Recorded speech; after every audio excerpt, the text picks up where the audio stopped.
नाज़रीन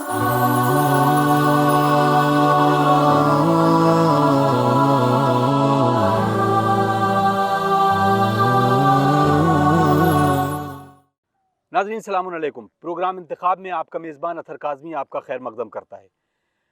हम आज गुफ्तगू करेंगे कॉमर्स के उन सब्जेक्ट के बारे में और उनकी अपॉर्चुनिटीज़, यानी कॉमर्स लेने के बाद बच्चा किस किस फील्ड में जा सकता है और उस पर कौन कौन सी अपॉर्चुनिटीज़ हैं। इस मसले पर गुफ्तगू करने के लिए आज हमारे साथ एक अजीम शख्सियत मौजूद हैं, जो कि वाइस प्रिंसिपल हैं unity Law and Degree college और हेड ऑफ डिपार्टमेंट हैं कॉमर्स एंड मैनेजमेंट कोर्सेज़ के। आइए उनका इस्तकबाल करते हैं। हमारी मुराद डॉक्टर असद अली काज़मी साहब से है। डॉक्टर साहब सलाम अलैकुम। वालेकुम अस्सलाम। खदीजा टीवी पे आपका इस्तकबाल है। प्रोग्राम से के पहलू से नुक्ते नज़र से मैं अभी इस वक्त आपसे बात कर रहा हूँ, आपका सफ़र कहाँ से शुरू हो? मैं सबसे पहले तो अपना एक अदना सा इंट्रोडक्शन करा दूं कि मैंने लखनऊ यूनिवर्सिटी से एमकॉम अप्लाइड इकोनॉमिक्स में किया।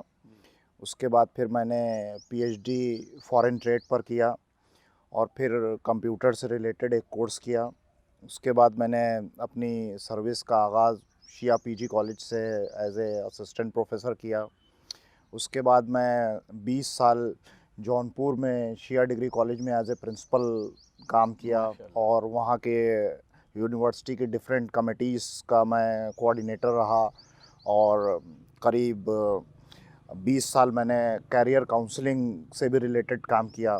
उसके बाद मेरा वतन और मेरा घर लखनऊ होने की वजह से एक अपॉर्चुनिटी मिली Unity Law and Degree College में, तो मैंने फिर वहाँ पर अभी ज्वाइन कर लिया है एज ए वाइस प्रिंसिपल और मैं चाहता हूँ कि मैं इसी ज़रिए से अपने कौम की खिदमत बराबर करता रहूँ और आने वाली नस्लों के लिए जो भी मुमकिन काम है, मुझसे जो भी खिदमत हो सकती है वो करता रहूँ। यही मेरा मिशन है।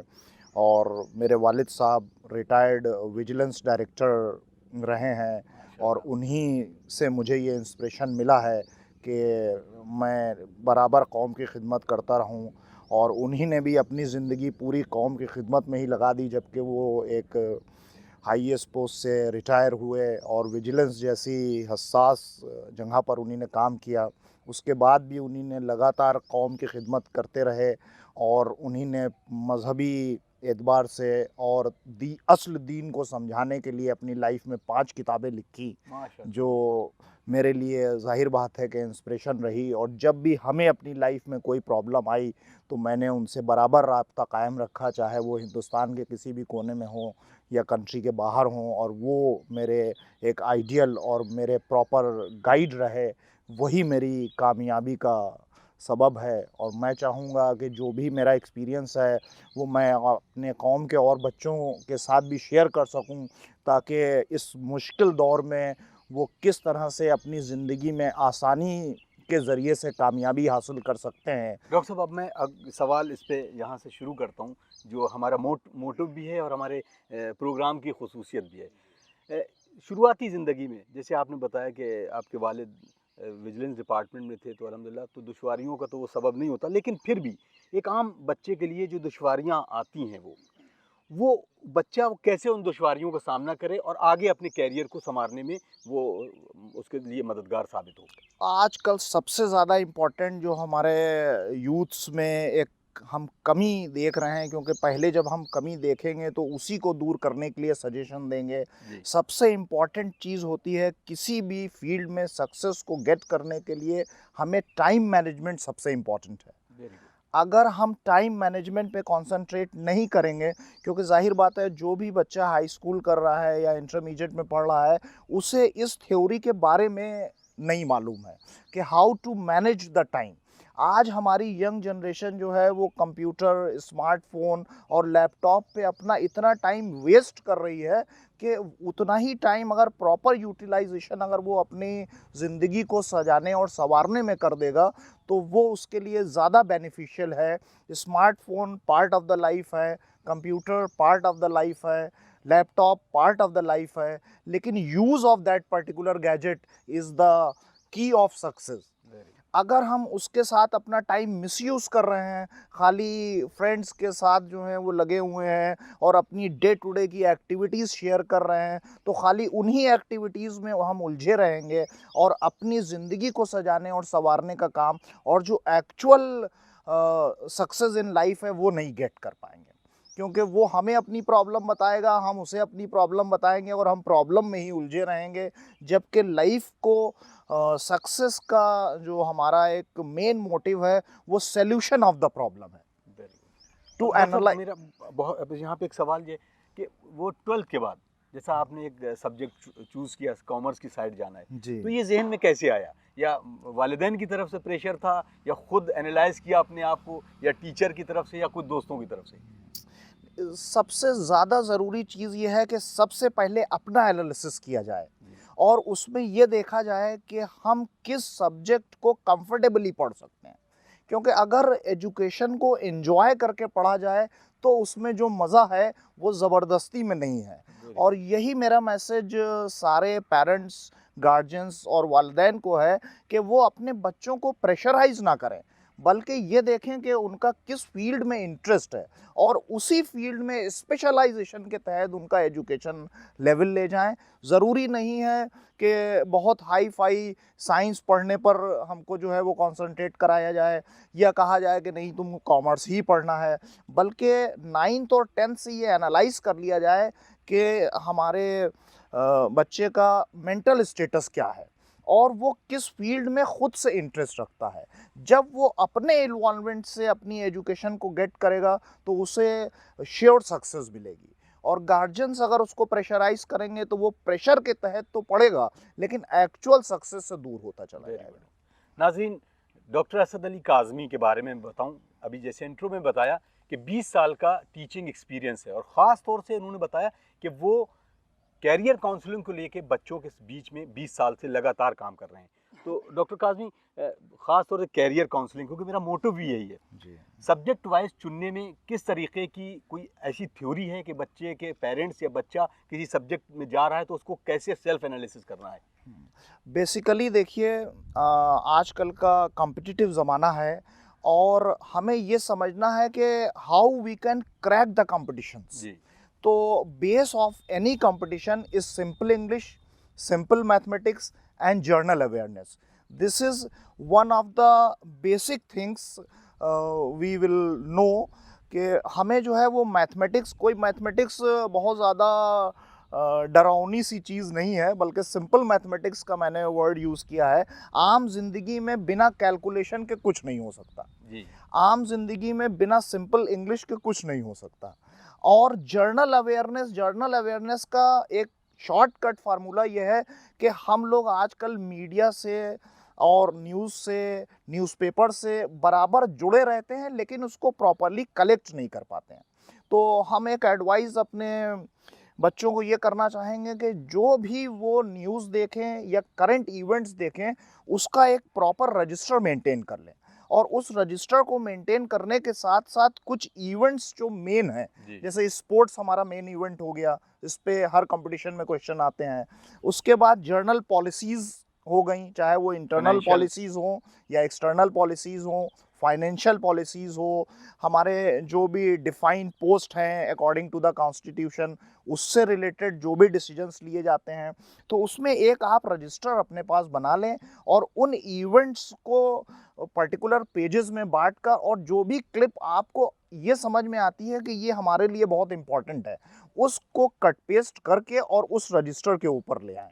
क्योंकि बार में आपको मान लीजिए 8 दिन पहले का न्यूज़पेपर छांटना है जी, तो उसमें बड़ी ज़हमत होगी, कहीं वो न्यूज़पेपर इधर हो जाएगा, कहीं वो कहीं और चला जाएगा। लेकिन जब आप कट पेस्ट करके उसको अपने रजिस्टर पे ले आएंगे तो वो एक महफूज सी चीज़ हो जाएगी और उसे आप रोज़ रिफ्रेश भी कर सकते हैं।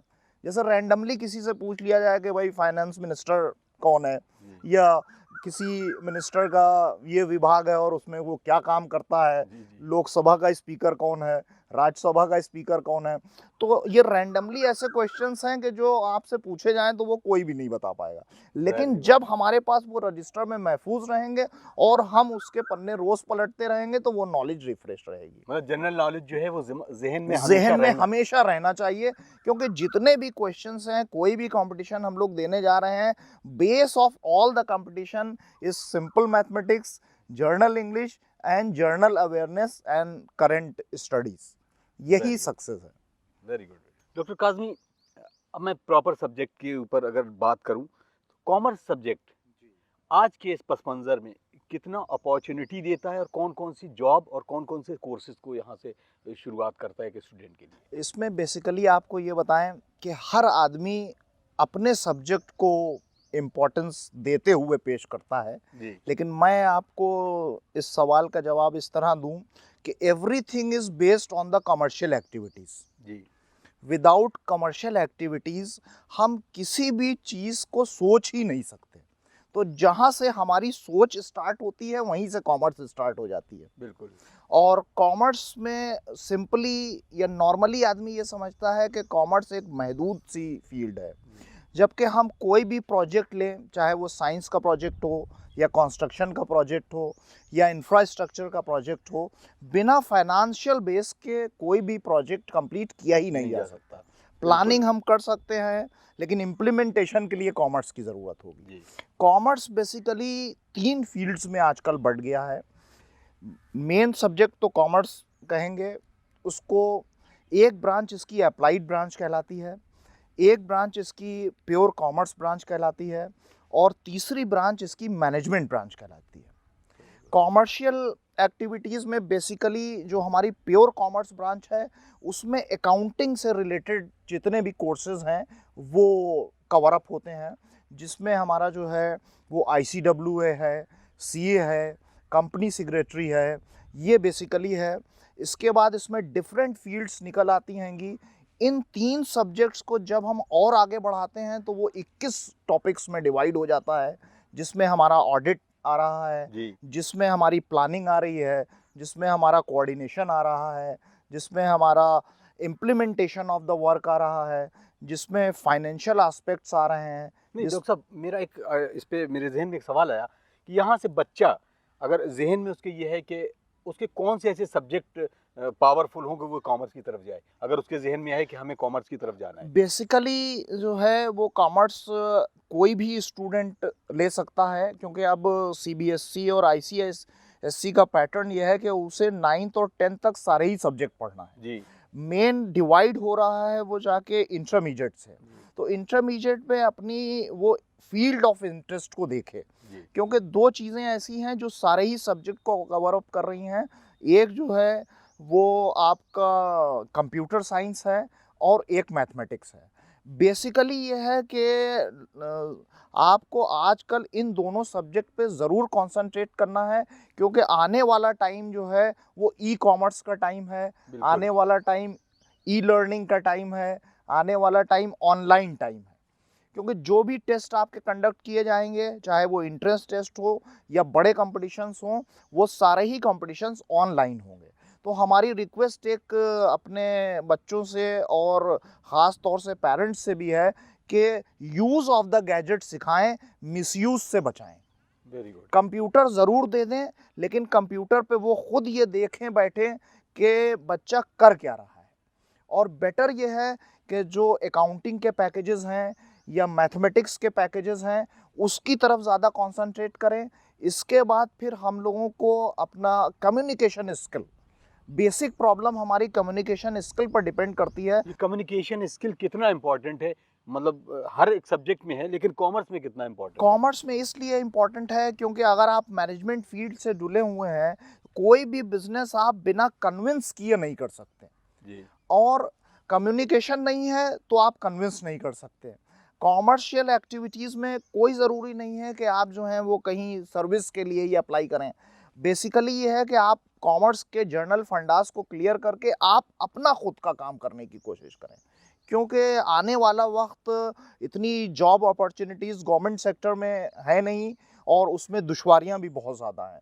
तो मैं आप लोगों को एक अपनी पर्सनल एडवाइस ये करना चाहूँगा कि अपने में इतनी कैपेबिलिटी लाएँ कि आप अपना काम शुरू करें।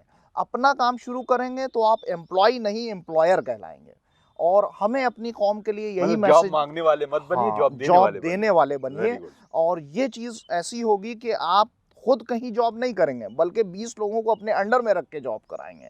और बॉसेज़ का जो एक लेवल है वो अलग होता है। तो एम्प्लॉय ना बनिए, एम्प्लॉयर बनिए। और तमाम शिया कौम अगर एम्प्लॉयर बन जाएगी तो हमारी कौम कहाँ पहुँच जाएगी, ये तो हम लोग आने वाले वक्त में देखेंगे।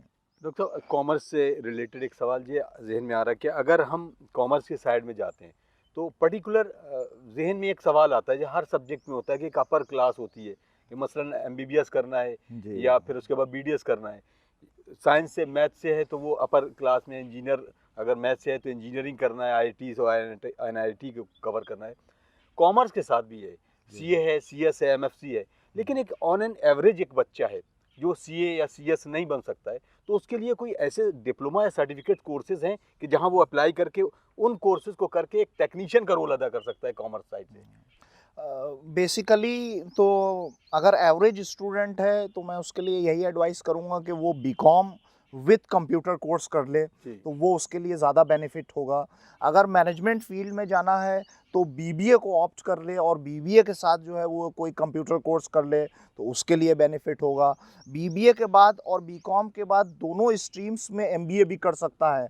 और एमबीए में भी वो अपना फील्ड ऑफ इंटरेस्ट चुन सकता है, क्योंकि एमबीए पहले सिंपली एमबीए हुआ करता था और अब एमबीए में 10 ब्रांचेस जुड़ गई हैं। कौन कौन सी ब्रांचेस? जिसमें बेसिकली फाइनेंस है, एचआर है, कम्युनिकेशन स्किल है, इवेंट मैनेजमेंट है, और इसके बाद जो है वो एक्सपोर्ट मैनेजमेंट है, मीडिया मैनेजमेंट है, कम्युनिकेशन है, मास कम्युनिकेशन है, उसके बाद प्रिंट मीडिया से रिलेटेड है। तो ये सारी ही ब्रांचेस, और इसमें सब में स्पेशलाइजेशन करने के बाद और इससे ज़्यादा वास्ट फील्ड जो है वो इंटरनेशनल ट्रेड पर भी आदमी आ सकता है कि इंटरनेशनल ट्रेड में export, import, reimport, stabilisation of the free trade zones and all this aspects are cover up by the commercial activities. और जिसमें भी फील्ड ऑफ इंटरेस्ट हो, मान लीजिए किसी को एक्सपोर्ट इंपोर्ट में ज़्यादा इंटरेस्ट है तो वो एक्सपोर्ट मैनेजमेंट का डिप्लोमा कर सकता है,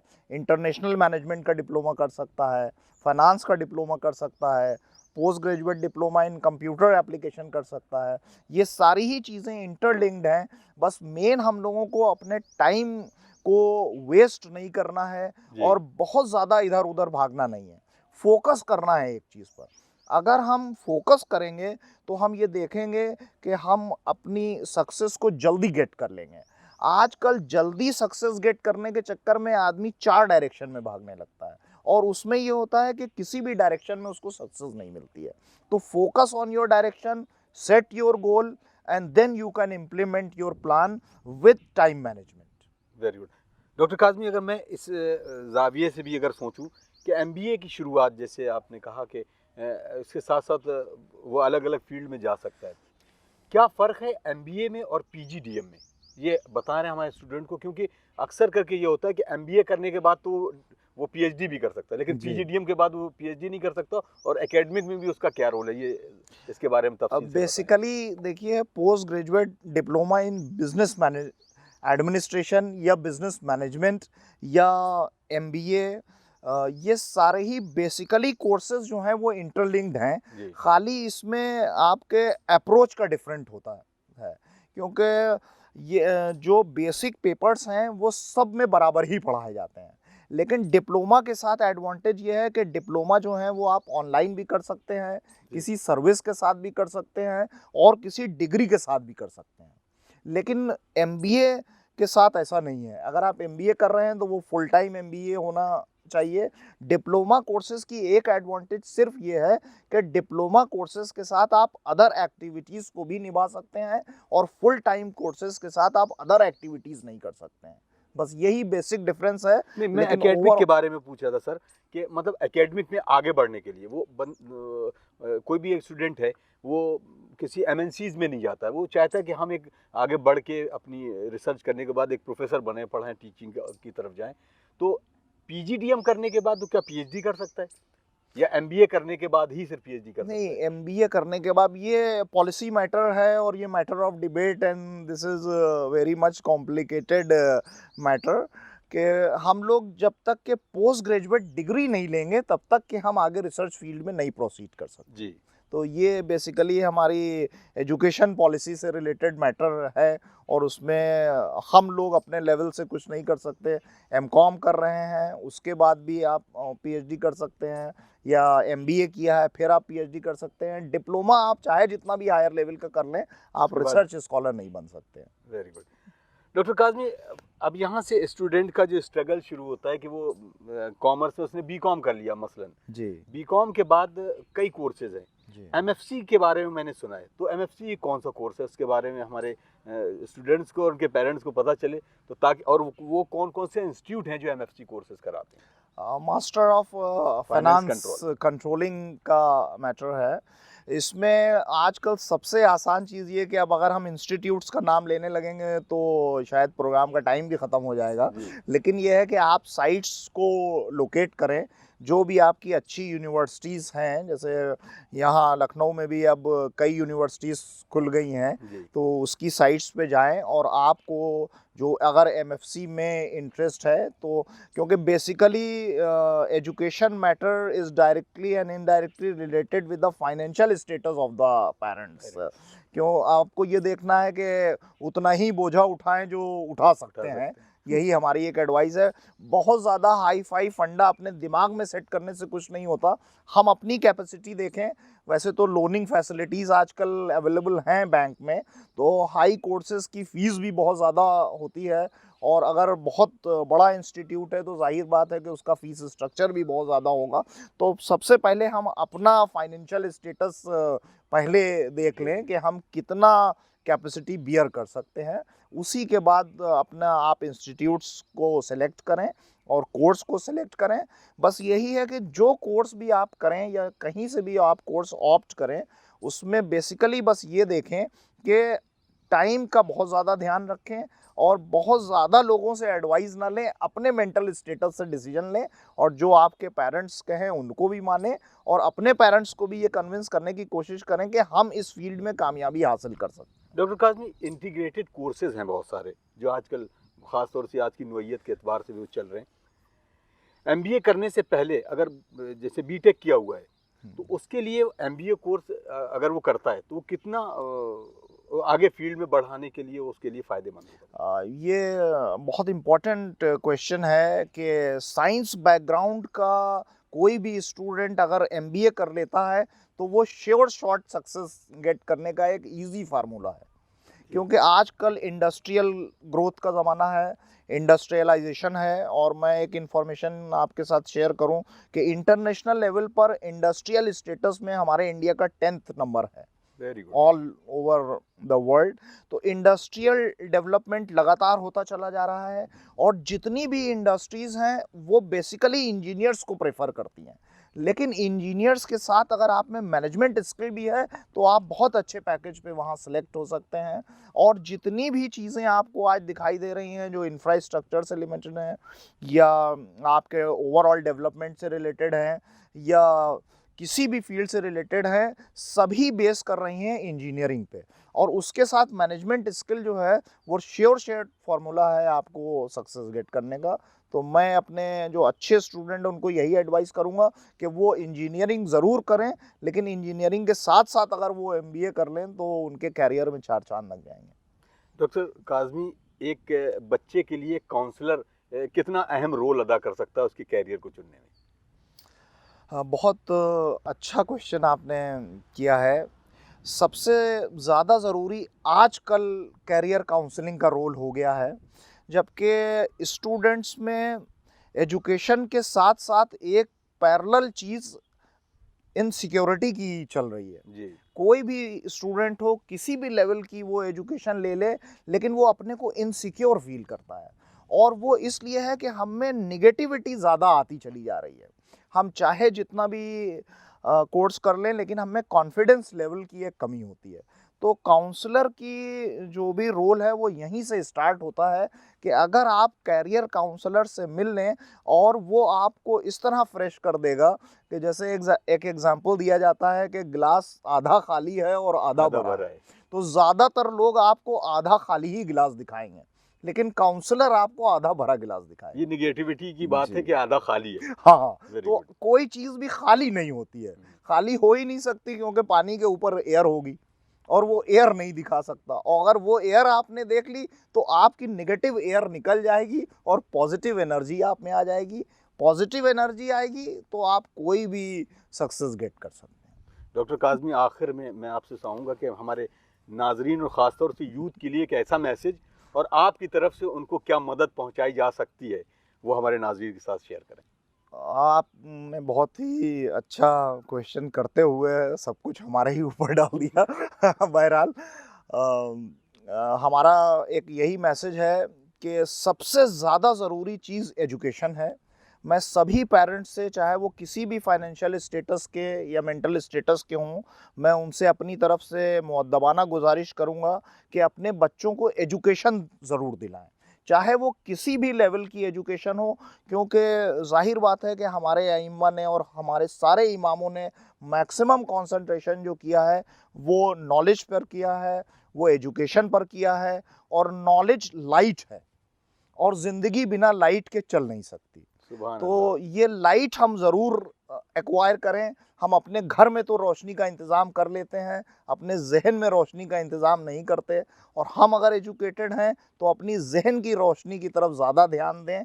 जब ज़हन की रोशनी होगी तो ज़िंदगी में भी रोशनी आ जाएगी, सुभान अल्लाह। जब ज़िंदगी में रोशनी आ जाएगी तो घर में भी रोशनी आ जाएगी, जब घर में रोशनी आ जाएगी तो समाज में रोशनी आ जाएगी, जब समाज में रोशनी आ जाएगी तो हमारी कौम तरक्की करेगी, जब हमारी कौम तरक्की करेगी तो वो एक ज़िंदा कौम कहलाएगी, और जब हम ज़िंदा कौम कहलाएंगे तो हम दूसरों के लिए मिसाल बन जाएंगे, और दूसरों की मदद करते हुए हम अपनी ज़िंदगी को गुजारने की कोशिश करें। और एक सबसे बड़ा मैसेज ये है कि लेग पुलिंग्स का सहारा ना लें, जो आजकल हमारे समाज में एक बहुत ख़राब सी एक एलिमेंट आता चला जा रहा है कि हम अगर किसी को आगे बढ़ते हुए देखते हैं तो उसकी मदद करने के बजाय ये कोशिश करते हैं कि वो भी हमारे बराबर आ जाए। आप जी। उसको अपने बराबर ना लाइए, बल्कि उसके बराबर खुद पहुंच जाइए। यही आज का मैसेज है। सुभान थैंक यू।